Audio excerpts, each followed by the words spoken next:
بسم اللہ الرحمن الرحیم۔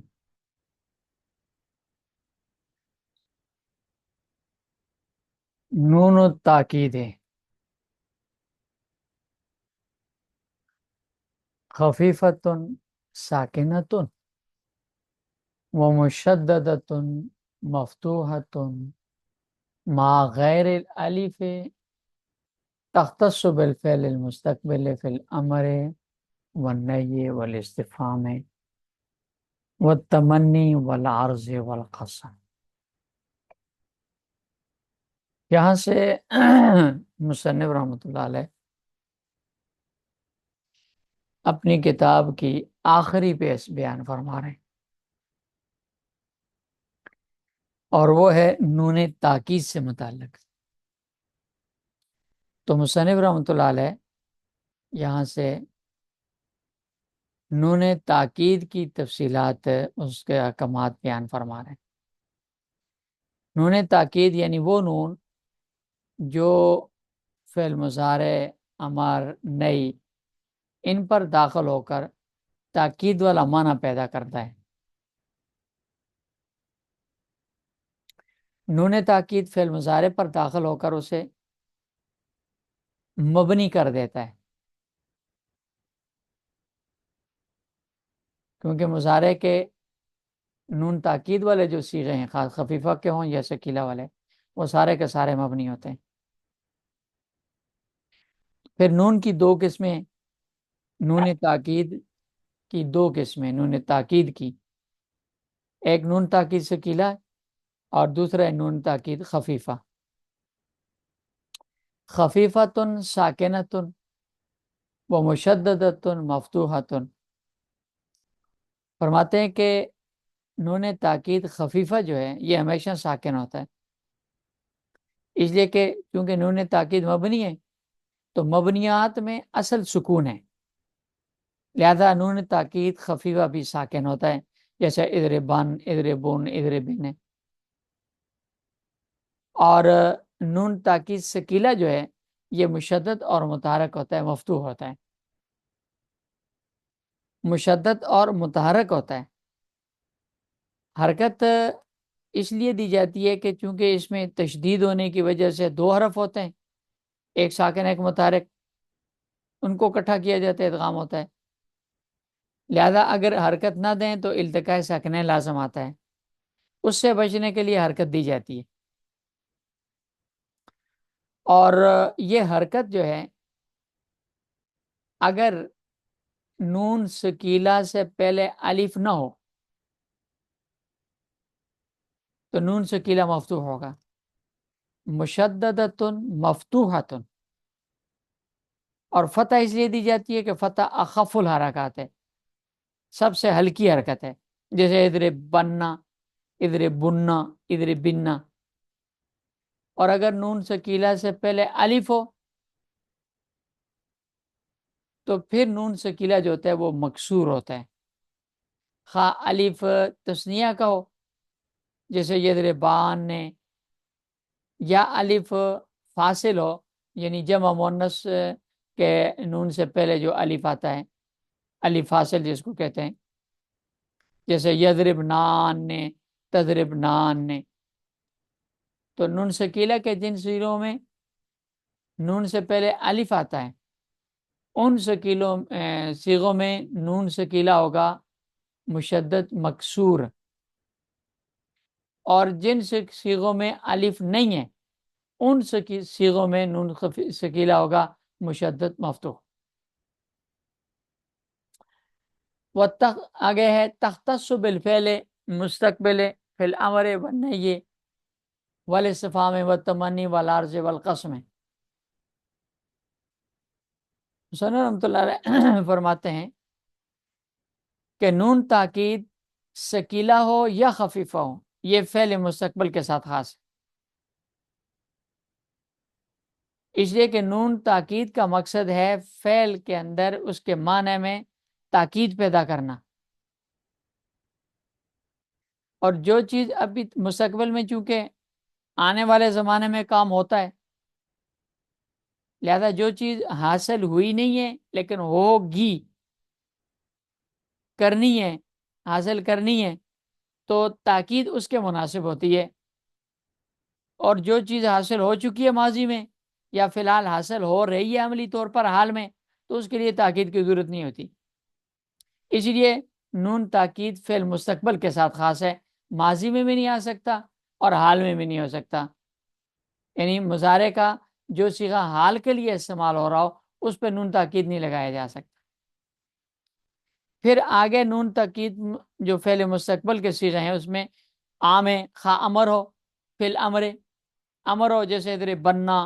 ادھر بننا نون ثقیلہ اور ادھر بن نون خفیفہ، ون نہیں یا نہیں ہو، جیسے لا تدر بننا نون ثقیلہ، لا تدر بن نون خفیفہ، یا ول استفہام ہو، جیسے حال تدر بننا نون ثقیلہ اور حال تدر بن نون خفیفہ، و تمنی یا تمنی ہو، جیسے لیتا کا تدر بننا نون ثقیلہ، لیتا کا تدر بن نون خفیفہ، اور والعرض ہے یا عرض ہو، جیسے الا تدر بننا نون ثقیلہ، الا تدر بن نون خفیفہ، والقسم ہے یا قسم ہو، جیسے واللہ لا ادر بننا نون ثقیلہ، واللہ لا ادر بن نون خفیفہ۔ البتہ ان میں قسم جو ہے قسم کے علاوہ جو باقی صیغے ہیں، امر ہو گیا، نہیں ہو گیا، یہ پیچھے سارے استفہام، تمنی، عرض، ان میں نون خفیفہ ثقیلہ تاکید، نون تاکید، اس کا لانا بھی جائز ہے اور نہ لانا بھی جائز ہے، دونوں جائز ہیں۔ البتہ قسم میں اگر جواب قسم مثبت ہو، ولازمت، آگے دیکھیں عبارت ہے، ولازمت فی مثبت القسم، کہ اگر جواب قسم مثبت ہو تو پھر نون تاکید کا داخل کرنا لازم ہے، یعنی واجب ہے، جیسے واللہ لأضربن یا واللہ لأضربن، تو قسم کے اندر اگر قسم مثبت ہو یعنی جواب قسم، تو پھر تو تاکید واجب ہے۔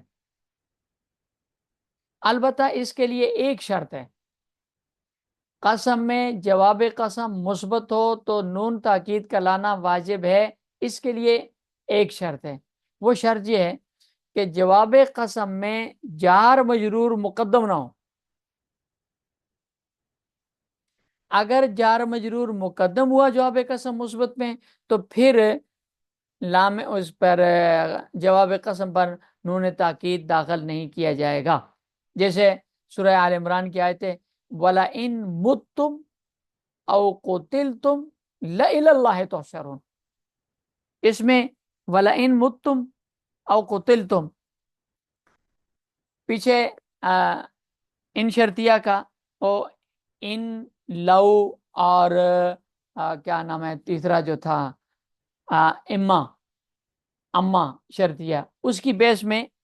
یہ بات ذکر ہوئی تھی، ان شرطیہ کی بیس میں یہ بات آئی تھی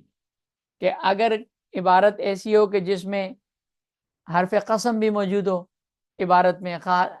مذکور ہو یا مقدر ہو، اور الفاظ شرط بھی موجود ہوں، ان شرطیہ وغیرہ، تو قسم کا اعتبار کیا جائے گا یا شرط کا؟ تو پیچھے ذکر ہوا تھا کہ اگر مقدم ہو تو قسم کا اعتبار کیا جائے گا، شرط کا اعتبار نہیں ہوگا، اور اگر درمیان میں آ جائے قسم تو پھر قسم کا اعتبار کرنا شرط کو چھوڑ دینا، یا شرط کا اعتبار کرنا قسم کو چھوڑ دینا، دونوں جائز ہیں۔ اب یہ سورۃ آل عمران کی جو آیت ہے وَلَئِن مُتُّمْ، اس میں ان شرطیہ بھی ہے اور لام قسم پر دلالت کرنے والا موجود بھی ہے،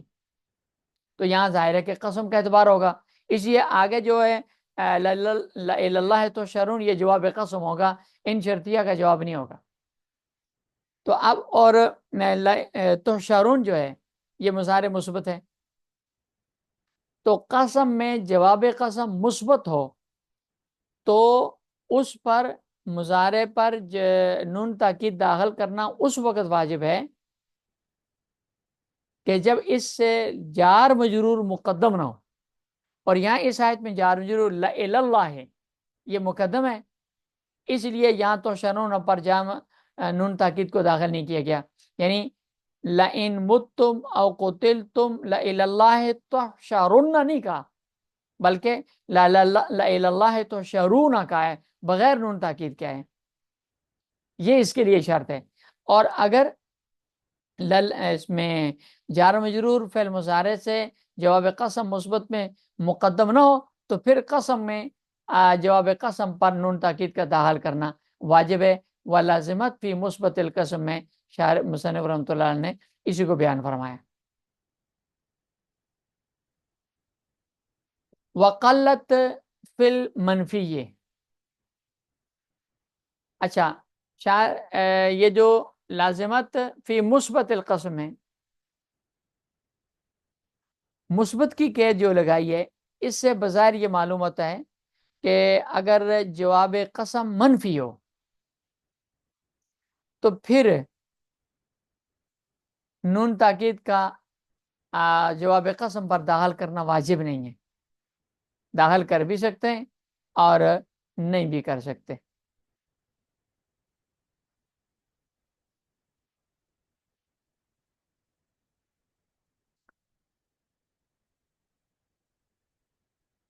وقلت فی النفی،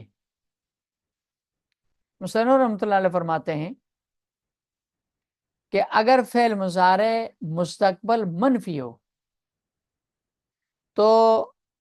کیونکہ اس کی نہیں کے ساتھ مشابہت ہے،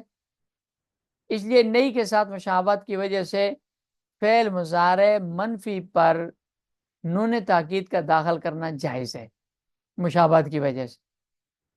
جیسے وَاتَّقُوا فِتْنَةً لَا تُصِيبَنَّ الَّذِينَ ظَلَمُوا مِنْكُمْ خَاصَّةً، اس میں لا تصیبن، لا تصیب ہے، اصل میں مضارع منفی ہے، لیکن اس پر نئی کی مشابہت کی وجہ سے نون تاکید داخل کیا، لا تصیبن۔ اور ادخلوا مساکنکم، چیونٹی نے جو کہا تھا ادخلوا مساکنکم لا یحطمنکم سلیمان وجنودہ وهم لا یشعرون، اس میں بھی لا یحطمن فعل مضارع منفی ہے، اس پر نون تاکید داخل ہوئے، تو چونکہ اس کی مضارع منفی کی نہیں کے ساتھ مشابہت پائی جاتی ہے، اس لیے مضارع منفی پر اس مشابہت کی وجہ سے نون تاکید کا داخل کرنا جائز ہے، لیکن وقلت، اس کے باوجود ہے قلیل ہے، مضارع منفی پر نون تاکید کا داخل، نون تاکید کو داخل کرنا یہ قلیل ہے۔ وقلت فی النفی، فعل مضارع منفی کے اندر نون تاکید کا داخل کرنا قلیل ہے۔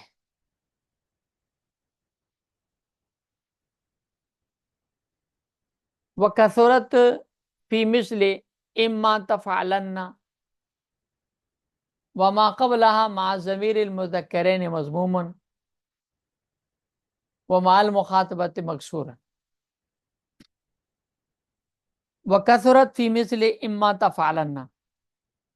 مصنف رحمۃ اللہ فرماتے ہیں کہ جہاں الفاظ شرط کے بعد ما زائدہ آ جائے، خواہ وہ الفاظ شرط وہ ہوں جن کے بعد ما زائدہ حذف کرنا جائز ہوتا ہے، جیسے ان ما، متاما، ایما، ایہما، ایما، اینما، ان کے ساتھ ما کو حذف کرنا بھی جائز ہے، ان ما میں صرف ان کہنا بھی جائز ہے، متاما میں صرف متا کہنا بھی جائز ہے، ایہما میں صرف ایہم کہنا بھی جائز ہے، ایما میں صرف این کہنا بھی جائز ہے، اینما میں صرف اینا کہنا بھی جائز ہے، ما کو حذف کر کے۔ تو اگر وہ الفاظ شرط ایسے ہوں جن کے بعد ما زائدہ کا حذف کرنا جائز ہو، یا وہ الفاظ شرط ہوں جن کے بعد آنے والی ما زائدہ کا حذف کرنا جائز نہیں ہے، جیسے ازما ہے، حیثما ہے، تو ان مواقع میں فعل شرط پر نون تاکید کا داخل کرنا دوسرے مواقع پر کے مقابلے میں کثیر ہے، وکثرا کثرت فی مثل اما تفعلن، اما تفعلن جیسی مثالوں میں نون تاکید کا داخل کرنا کثیر ہے، تو یہ کثیر دوسرے اس کے موقعوں کے مقابلے میں ہے، جیسے اما تفعلن، اور اسی طرح سورہ مریم کی آیت ہے اما ترین احدم من البشر فقولی انی نذرت للرحمن صوما فلن اکلم اليوم انسیا، اما تفعلن، اما ترین، نون تاکید لایا گیا ہے، اینما تکونن، اس لیے کہ جزم دینے اور فعل کے عدم ثبوت کی وجہ سے شرط نہیں کی مانند ہو جاتی ہے، کیونکہ یہ جزم بھی آ گئی ہے، اس میں شرط نے جزم بھی دے دی، اور دوسرا اس میں ثبوت والا معنی نہیں پایا جاتا کیونکہ مضارع مثبت نہیں ہوتا شرط کی وجہ سے، تو اس میں مضارع مثبت نہ ہو تو اس نون تاکید کا داخل کرنا جائز ہوتا ہے، تو لہذا اس کا دوسرے چیزوں کے مقابلے میں اس کا داخل ایسی صورت میں اما فعل مضارع سے پہلے داخل ہو تو پھر نون تاکید کا داخل کرنا دوسری چیزوں کے مقابلے میں زیادہ ہے، یہاں زیادہ استعمال کیا جاتا ہے۔ وَكَثُرَتْ فِي مِثْلِ إِمَّا تَفْعَلَنَّ وما قبل ماضمیر، یہ آگے الگ بحث ہے، اس کو انشاءاللہ کل